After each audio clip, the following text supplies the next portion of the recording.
2020 was a bit of an odd year for us all, and back in March I decided to park my Aston Martin in the garage and put a sawn on it so I didn't have to worry about it.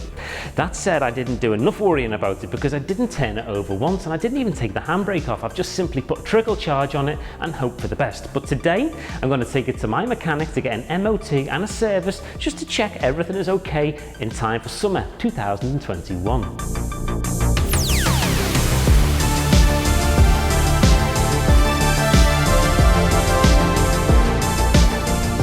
I bought this car back in 2014 and at the time I was using it as my daily driver. I was using it for everything from work, going to the shops and trips out. It was fantastic and I absolutely love this car. It's such a fun car to drive. But around 2017 I decided to start taking a little bit more care of it and park it indoors where it's nice and safe and protected from the elements. But in doing that I just kind of stopped driving it, and I know I've really neglected it over the past 12 months because I've just done so little to the car. So I'm really looking forward today to getting a good health check on it and see whether everything's still working. Why is it so dark in here? It's a bit of atmosphere, isn't it? Okay, can we turn the lights on?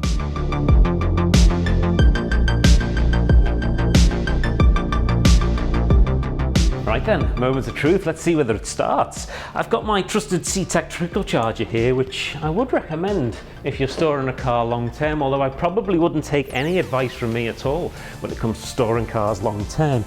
I did leave the handbrake on, so I'm a little bit nervous in case that's stuck, and if we have any dreaded warning lights. Seem to power up okay. Power beauty soul. System check. No obvious lights. Let's close this door. So we stop the beeping and let's push the button. Fingers crossed. Well, there we go, it starts. No warning lights. Does the handbrake release? It does. Does the gear select? It does.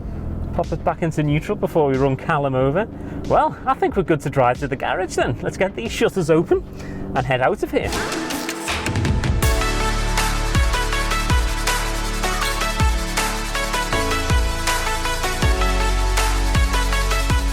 Every time you get behind the wheel of the DB9 it brings a bit of a smile to your face. The 6-litre V12's got 450 brake horsepower and a 0 to 60 time of around 5 seconds, so it's pretty quick. The 6-speed Touchatronic gearbox allows you to have a little bit of fun whilst out on the road, and you can hold onto those gears for just a little bit too long, whilst the engine is positioned largely behind the front axle line, which does help with the weight distribution. Sure, there's better cars out there, but the roar from the old-fashioned V12 combined with all of this Britishness that you get in the interior just makes it a lovely place to be and a lovely thing to drive. To help keep the back end under control, there's anti-squat and anti-lift technology, combined with anti-roll bars and a double wishbone suspension supported by coil springs. The rear end really does feel quite tight. We'll do a full review of this car sometime in the future. We can give you a full tour of everything that I like and dislike about it, but I must say that the interior of this vehicle is really, really nice. And for a car that was released in 2003, it's holding up pretty well. The only thing that really feels outdated is the sat-nav. It's a little bit old-fashioned, but you're generally going too fast to look at that anyway, so it doesn't really bother me.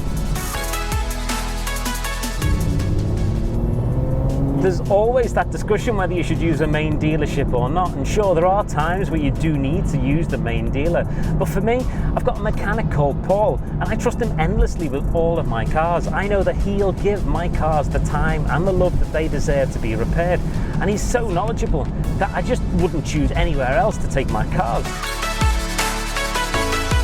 I'm not knocking main dealerships, I've worked in a lot of them myself, and I've generally found that there's one master tech and everybody's working towards tight time frames which just stamped onto the job sheet. And personally, I'd rather take my car to somebody like Paul, who I know is going to give the car the time that it deserves and needs. He's even willing for us to turn up with this car and film the health check and MOT, so he must have some patience.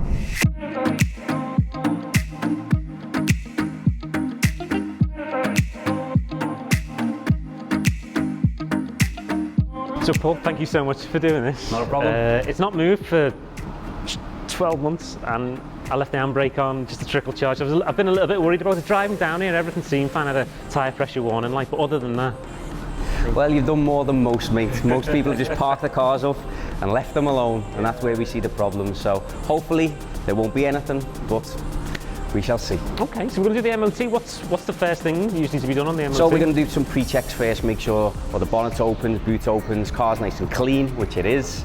Nicely done. And just levels for oil, stuff like that, and then we'll move on then to the actual test. Basic safety check emissions, and finally check the brakes. Grand. I'll follow you around then if that's okay.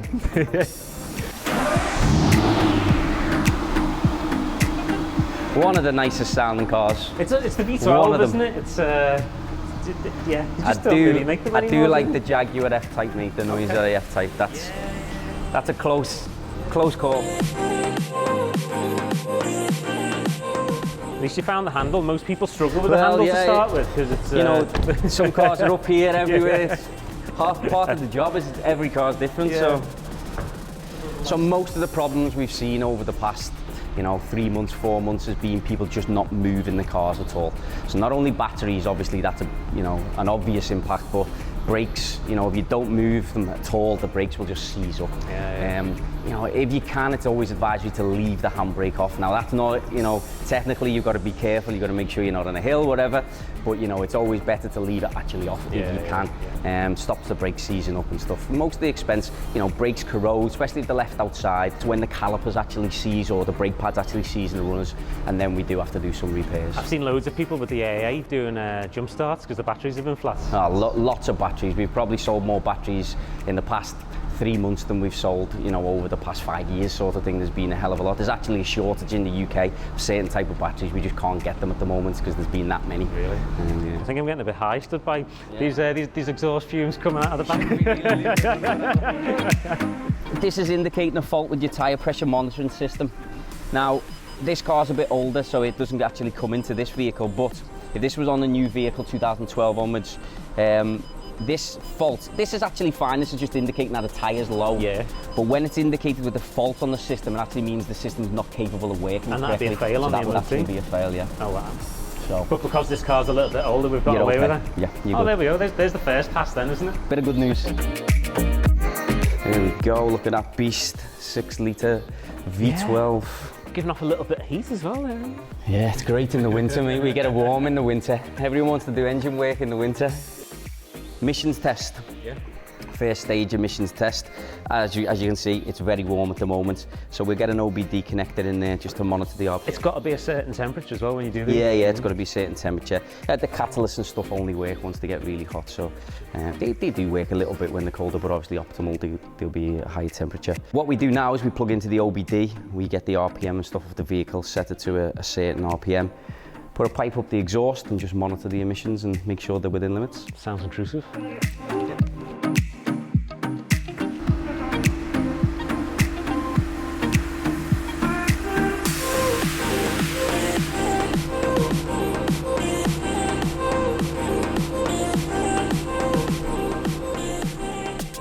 So if you look on the machine, Chris, and you see everything in green, that means everything's within tolerance. Okay. So if anything was out, it'd show it in red. So everything's looking good up to now. So passed its emissions test? Emissions were fine. So now we're going to go onto the lift, check some safety stuff. So tyres, brakes, suspension, steering. We'll get it up in the air, have a look underneath. See if there's any leaks? Yep. I don't think there is. I've not seen anything on the garage floor, so... Hopefully not, because they become expensive. So yeah, hopefully not. Especially on this car.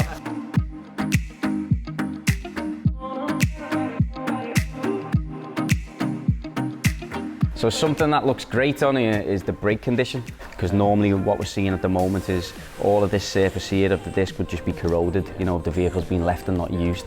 But yeah. Oh, that's good. So the benefits of keeping it indoors in the warm? A lot of people check the tyres from the outside, but obviously miss the inside of the tyre. You can't really see them inside, especially the back ones. On the front, you can turn your wheel, and you can sort of, check them that way. But on the backs, without lying under the vehicle or whatever, you just can't see. And we often see, we'll have like a big split around here where the weight of the vehicle, and it'll open up. Quite dangerous when the customer thinks everything's fine. On the outside tyre looks great. Yeah, so. Absolutely. Okay, we do have a slight issue. Oh no. We do. Technically, it's not bad enough to fail, but it'll certainly be an advisory on it. The shock absorber here is just leaking. You can see where it's just wet around.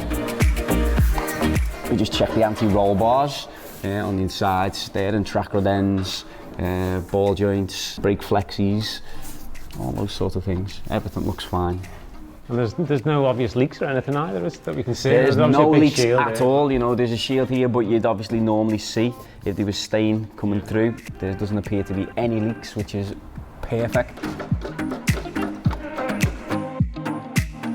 We're going to check a couple of the suspension components by putting under a bit of stress. So we give it a good shake, top and bottom, side to side, a spin to listen to any wheel bearing noise, anything like that. There's no movement at all in anything there, everything's pretty solid. And then we'll get a helper in, just to put a bit of load underneath. Check the ball joints from the inside. No good. You've been looking after this we've had it since 2014. It's not really had that many repairs, has it? Well, we had ignition coils once, maybe? Ignition coils, general wear and tear, so brakes, had some brake pads done and stuff. But no real in-depth repairs, spark plugs and stuff, general servicing. I can't really think of anything that's broken down on it, you know. No. I don't think it's ever been towed in, which is a good. No. We have done we done a starter motor on it at one point, I think. Right. That was the only real failure of a component. I remember starting. Yeah, it did. We've had a starting motor. Yeah. So other than that, I think. But to be honest, you don't do very many miles. There is that. 50,000 miles it's got now. So it's 2007. So I don't know what's that. What's that per year? Huge. You're good at maths. 2007, 50,000 miles. Don't know. So it's 3,500 miles per year. That's what we've done. John's figured that out. He's the only one out of all of us that could work that out. So good job. So what you're looking at now then, Paul? So what we're checking there is that there's no fluctuation. So there's no, the brake discs aren't warped, nothing like that. So when we hold it at a certain place, if there was a fluctuation, they'd be up and down quite apparent. That's pretty good. It's not hardly moving at all. When you come down, make sure they both come down together. Take them back up, make sure that they both come up together. Perfect at readings at the moment. And we just lock them out, make sure they're locking. All good. Perfect. So that's a pass. That's a pass so far. So very slight bit of fluctuation on the right-hand side. Really small though. Nothing to worry about. We can't see any signs of any corrosion at all. There was actually a tiny little bit of corrosion on the front brake flexi, just where it went in, and that's about the only corrosion that I saw. Better than our Daimler then? A lot better.